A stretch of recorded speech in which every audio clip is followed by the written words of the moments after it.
Tormentos da obsessão. Indagações esclarecedoras. Logo nos afastamos do apartamento aconchegante e indaguei ao preclaro Alberto.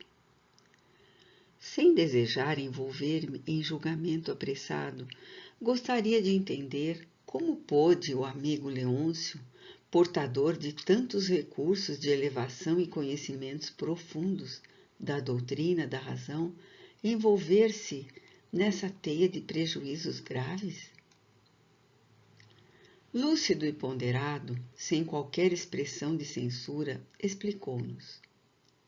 Caro Miranda, a existência terrestre, como sabemos, é sempre inçada de perigos que repontam do passado delituoso e das atrações que se multiplicam exuberantes ao calor das paixões que remanescem dos instintos e são imperiosas no seu cerco à lógica, à razão. Reencarnado, o espírito perde temporariamente parte da lucidez que possui, a fim de que aprimore os sentimentos e engrandeça-se nos testemunhos. Não obstante, ao fragor das lutas renhidas, envolve-se com entusiasmo ou desinteressa-se de levar adiante os objetivos para os quais retornou ao proscênio terrestre, quando sofre injunções difíceis. Invariavelmente, os primeiros tentames de crescimento se fazem com relativa facilidade, tornando-se desafiadores à medida que se expande o campo de ação e se dá o reencontro com as experiências pretéritas que ficaram interrompidas. Mas as personagens que delas participaram continuam vivas e atuantes. É nessa fase que irrompem as lembranças, agora transformadas em sentimentos e emoções, sem claridade de entendimento, conduzindo a comportamentos que surpreendem pelo inesperado da circunstância. Nosso caro Leôncio experimentou a dádiva do conhecimento espírita, mas lhe faltaram os recursos morais que, embora vicejassem no íntimo e orientassem de alguma forma, não eram suficientes para superar as tendências em predomínio no ego. A vaidade exacerbada, o temperamento agressivo e soberbo, a presunção do conhecimento acadêmico, a ambição por exercer um ministério missionário.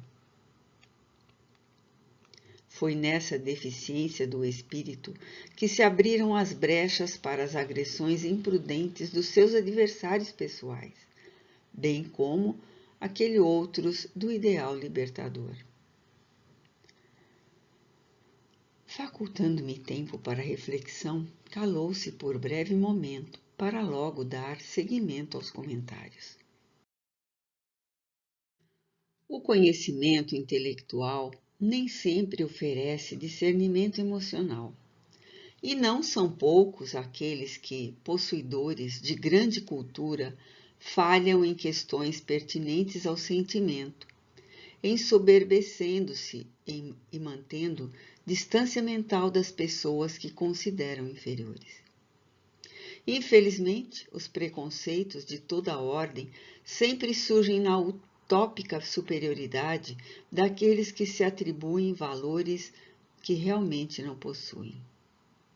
Afirma-se, com certa sabedoria, que Deus pôs o conhecimento na cabeça para bem conduzir o indivíduo através da razão. Porém, o sentimento foi colocado no coração, para que a ardência das emoções possa derreter o gelo da inteligência. Há, desse modo, uma distância significativa entre conhecer e vivenciar, ensinar e sentir, compreender e amar em profundidade, ajudando sempre e sem cessar. O Espiritismo é dirigido à lógica e à razão, porém, tem as suas raízes fincadas no amor. o que permite que todos os indivíduos o assimilem pelo entendimento e pelo sentimento, quando desvestidos das linguagens complexas que, não poucas vezes, alguns dos seus profitentes o revestem em exibicionismos literários desnecessários e de resultados negativos. Há muita facilidade em dizer coisas simples de maneira interpolada, mas é muito difícil exprimir temas complexos de forma fácil, o que resulta em possuir mais do que conhecimento, mas sim a sabedoria. O nosso confrade tornou-se duelista da palavra, esgrimindo o verbo com terminologia aguçada, como lâmina para ferir, esquecendo-se de que a pessoa é a proposta de ajudar sempre, porquanto Jesus e Allan Kardec sempre se conduziram dessa forma.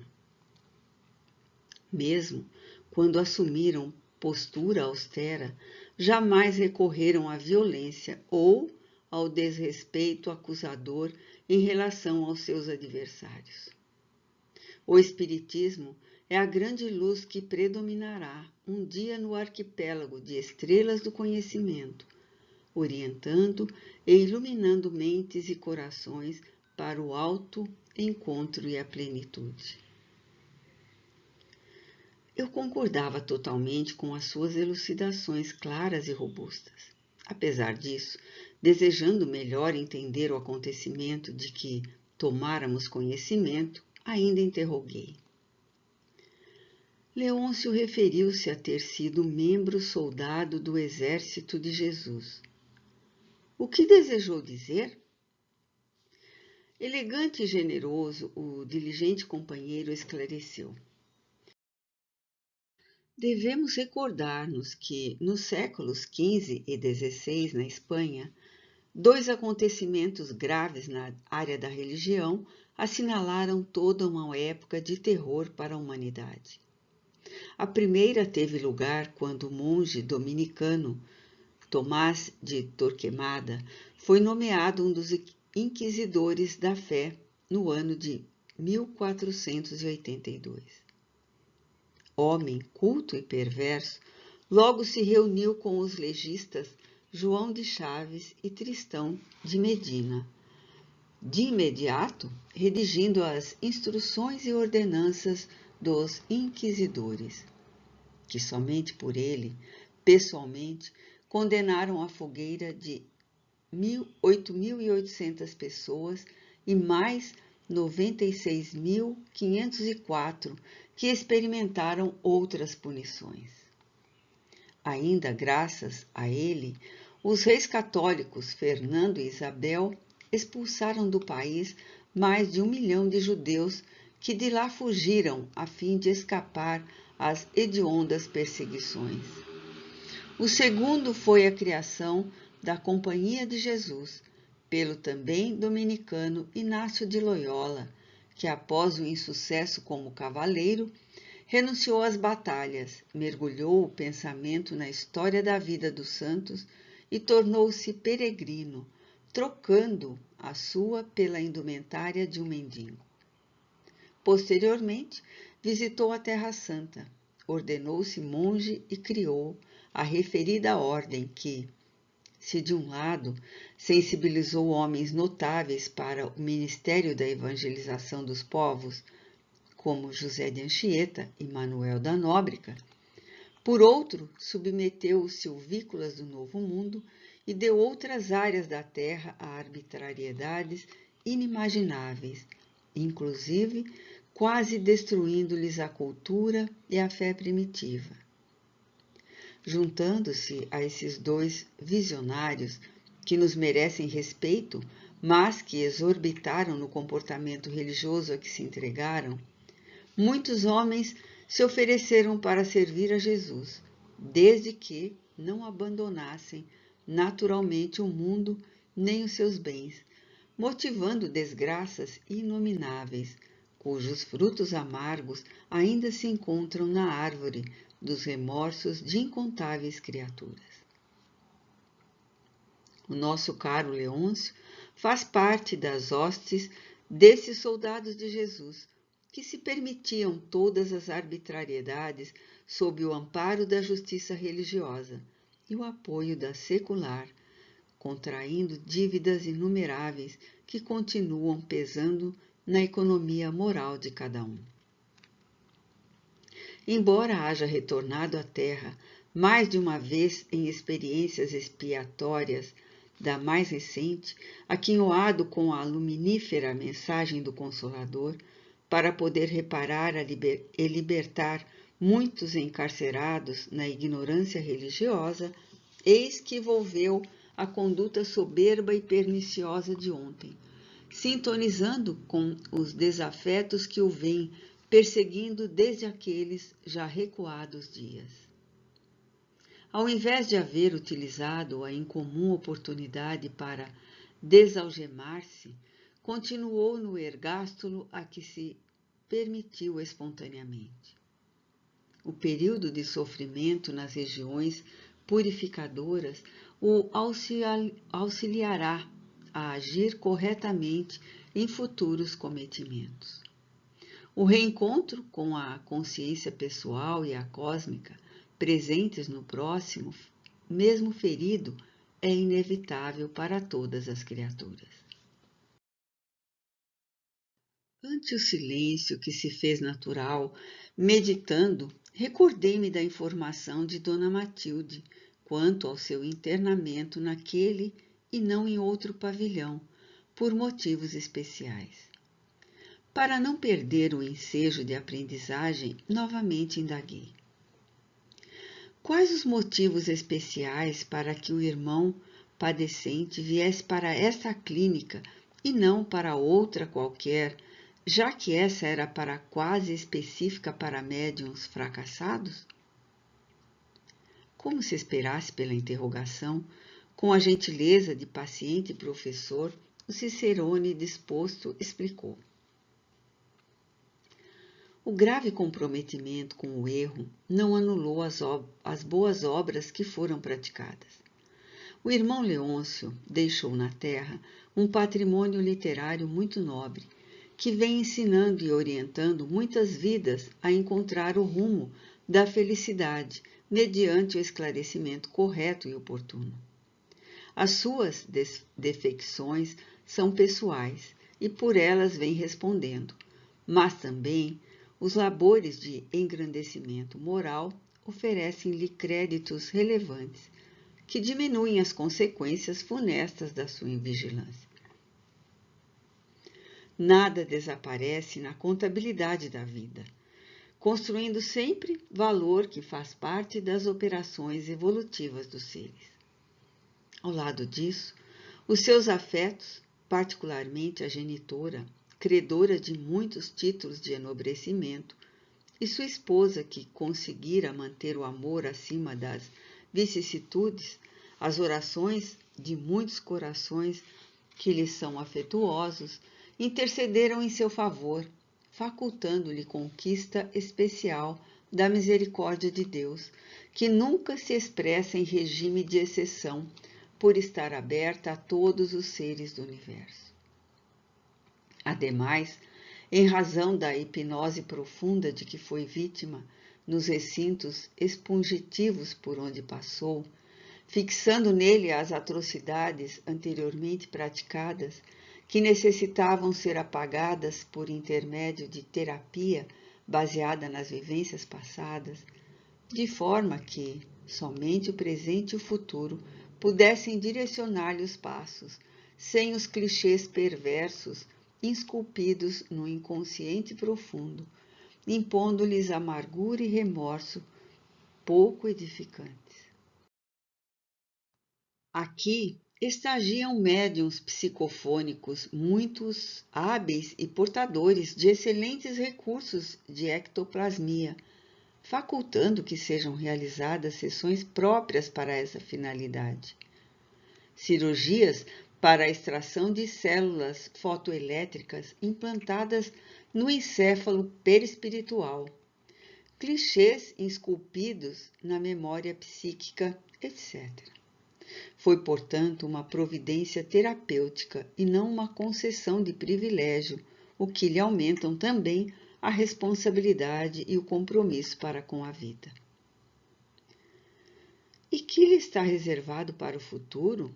Tornei a inquirir com real interesse, igualmente pensando nas experiências que eu próprio deveria enfrentar em relação ao porvir. Sorrindo com jovialidade, sem apresentar qualquer laivo de irritação com a indagação tão ingênua, Alberto contestou. Para todos nós, caro Miranda, estão reservadas as oportunidades abençoadas de crescimento e evolução, não importando qual seja o contributo de dor e luta que nos seja imposto. Evolução é processo de renovação constante e de crescimento interior, passo a passo, com alegria e tirocínio em torno da realidade. Ainda não foram desenhados os projetos específicos para o retorno do nosso Leôncio à Terra. Muitos que lhe estão vinculados encontram-se no plano físico, e creio que somente após reunir novamente o clã, revisar conquistas e prejuízos, os mensageiros da verdade irão definir diretrizes para o seu recomeço, tendo em vista as possibilidades do paciente, então renovado e rico de entusiasmo pelo recomeço. A Terra é colo gentil de mãe devotada, que sempre nos recebe de volta, ensejando-nos amadurecimento e libertação de grilhões, a fim de que também ela ascenda na escala dos mundos conforme está programado. Silenciou o bom condutor, ensejando-me reflexionar um pouco e voltar à nova indagação. E a jovem médium, como se encontra? Volverá a manter relacionamento com Leôncio? Conheço a moça enganada, prosseguiu com sua gentileza e sinceridade, e tenho-lhe acompanhado o processo de recuperação, pelo fato de haver sido mal orientada. A sua responsabilidade é menor, mesmo em relação ao fracasso no campo mediúnico, no qual deveria exercer a faculdade atormentada, contribuindo para o bem de muitos espíritos que, através do seu concurso, receberiam a orientação terapêutica para se libertarem dos sofrimentos em que estorcegam. Destituída como se encontrava de sentimentos pervertidos ou intenções malsãs, foi considerada em nossa instituição como sendo vítima das circunstâncias e da própria fragilidade moral, recebendo carinhosa ajuda. Atualmente, vem trabalhando mediunicamente, colaborando no socorro aos desencarnados portadores de alucinações dolorosas que, nos seus fluidos, encontram campo de refazimento e, mediante a doutrinação que recebem, passam a ter diminuídos os sofrimentos. Sempre há oportunidade para que todos quantos honestamente se empenham na tarefa de recuperação de si mesmos e da fraternidade em relação ao seu próximo. A moeda de amor que direcionamos a outrem é raio de luz em nosso caminho em sombras, clareando-nos a marcha. Certamente, em momento próprio, defrontar-se-ão esses espíritos amigos e de sentimentos controvertidos, para que programem a sublimação do amor através de algum mecanismo da reencarnação. Por enquanto, é prematura qualquer conjectura em torno de como isso acontecerá, cabendo a cada qual o estabelecimento de metas renovadoras e felizes. Sentia-me encantado com as informações esclarecedoras. O dia estava esplendente de luz, que penetrava suavemente pelo teto e pelos lados do edifício, derramando claridade suave e benfazeja. E porque as horas corressem céleres, retornamos ao gabinete do Dr. Inácio Ferreira para aguardarmos novas instruções. Certamente ficaram por visitar muitos outros setores de pavilhão, o que ocorreria em momento adequado.